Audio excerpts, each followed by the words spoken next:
So we have seen some great places over the past 2 years, haven't we? We really have. And I mean, just an adventure in and of itself today.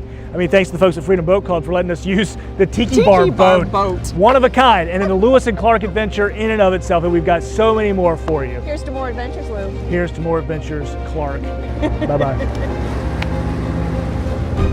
From amazing wildlife to the most interesting people, from the one-of-a-kind beaches to our treasured river, Lewis and Clark have explored the First Coast, and they'll keep taking you on their adventures, showing you the mysteries of this wonderful place we call home.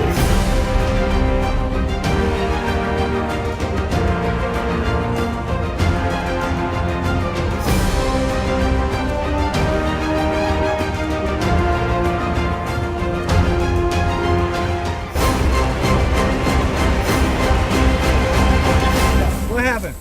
Spider. Don't worry, Paul. Spiders are not his favorite thing.